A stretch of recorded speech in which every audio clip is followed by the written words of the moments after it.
Good morning and Assalamu alaikum. This is Jia Rubaiyat Haider and Syed Muhammad Yamin Garbi from Digital Logic Section 1. This is the presentation for the final project for the Xerox machine. So here we go. We have had to design from a 2-bit code to a 3-bit code for the Xerox machine, and this is the code in the software WinCouple.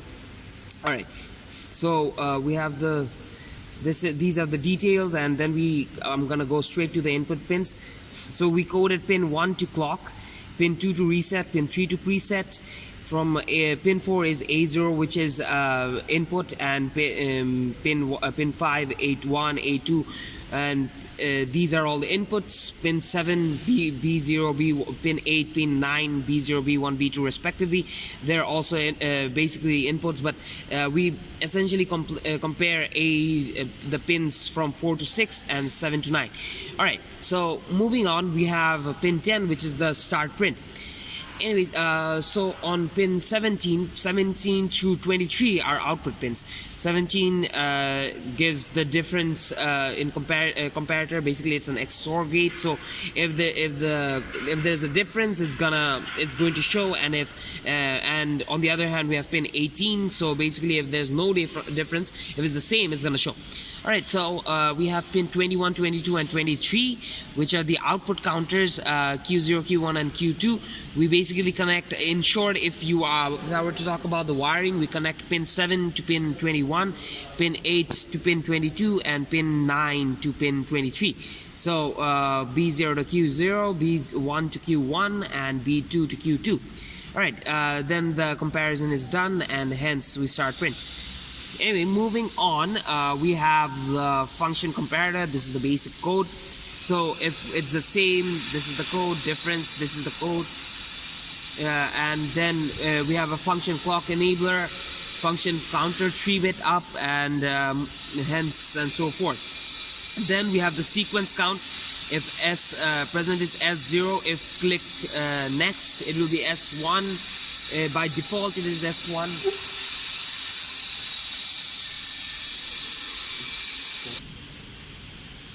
Yeah, so moving on, this is basic sequence. So if the present is S0, if you click next, it's S1. So by default, it's S1. Then from S1 to S2, by default, it's S2, and hence and so forth. Until S7, because obviously from S0 to S7, that's 8 bits and 8, and that's what you get for 3 bits. Alright, so we have had to burn this using the software called Wellon. Yeah. And so we were having 2-bit code given, and we converted to 3-bit code, and this 3-bit code we load it into the PLD and burn. First of all, we check the PLD is empty or not in the Wellon software, and then we loaded this 3-bit code into that PLD and did the program, and then took out that PLD and do the wiring. So now I'll be moving on to the deeds. This is the basic thing we did. Normally we made the logic circuits, and the deeds is basically a representation of the logic circuits that we already made before. So anyway, moving on. The circuit is simple as explained before in the code itself. We have A, B, C, which are inputs, A being the LSB, least significant bit, and C being the MSB, the most significant bit. So then we have D, switch D, which is the clear for printing, switch E, which is the starter for the Xerox machine, right there, and we have switch F, which is the page type selection. If the switch is 0, then it will choose type A, and if the switch is 1, it will choose type B. So anyways, moving on, so we have the F, switch F right there, and from there we have the comparator, which is right here. This basically compares the whole code for the two comparisons we've already mentioned before. Formerly we mentioned this as A0, A1, A2, and B0, B1, B2, and this is the comparison that it does. Alright, so then this we have connected to 3 JK flip-flops in total, which basically just counts it for us, and then we have counter 1 for type A, and There you go. G is basically the switch up, switch for up and or down counter. It must be 1 if you want to print type A pages. And H is also a switch for up and down counters, and same thing just for type B pages. And then we have the rest of the circuit. Basically, there's not much to explain there. There's a multiplexer there and a couple of flip-flops there, here and there, and we have the outputs. And the only switch left is the switch I, which is a clear for type selection, but we have that right there.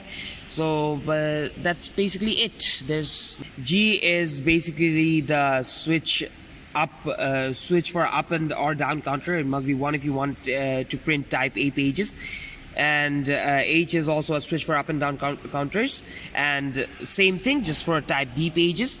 And then we have the rest of the circuit. Basically, there's not much to explain there. There's a multiplexer there and a couple of flip-flops there, here and there, and we have the outputs.